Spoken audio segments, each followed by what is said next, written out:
শুভরাত্রি বন্ধুরা। দেখো, আজকে ছেলে বললো মা রাত্রিবেলা অল্প করে চাউমিন করো, আর বেশি রিচ করো না, হালকা করেই করো।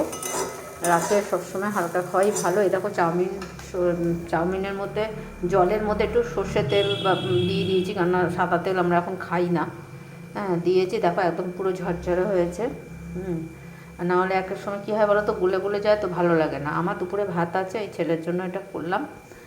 আর এই যে দেখো আলু পেঁয়াজ বিনস দিয়ে এই যে ভাজা ভাজা করছি, কাঁচা লঙ্কা দিয়ে দিয়েছি।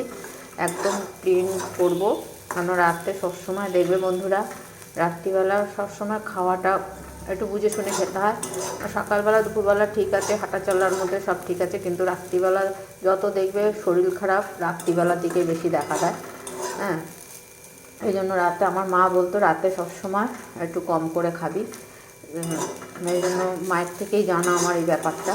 হ্যাঁ, এই জন্যই বন্ধুরা রাত্রিবেলা এই যে আমার ভাত আছে দুপুরে, এই ছেলের জন্য একদম প্লেন করে একদম করছি চাউমিনটা। আবার ঠান্ডা লেগে গেছে গো। আর দেখো আমার নাতি এখন রাত্রে 4টের সময় খেললো, খেলাধুলা করলো কিছু না, এই দেখো সন্ধ্যাবেলা 6টার সময় ঘুমোচ্ছে। হ্যাঁ, দুধ খেয়ে ঘুমালো, জানো এখন কখন উঠবে জানি না। আবার ওর মা এসে নিয়ে যাবে। বন্ধুরা কেমন ঠান্ডা পড়েছে দেখো, আরও ঠান্ডা পড়বে তারাও। দেখো আমার এই যে আলু বিনস পেঁয়াজ ভাজা হয়ে গেছে, এবার আমি চাউমিনটা দেবো এর মধ্যে। বন্ধুরা রাখছি, তোমরাও ভালো থেকো, সাবধানে থেকো।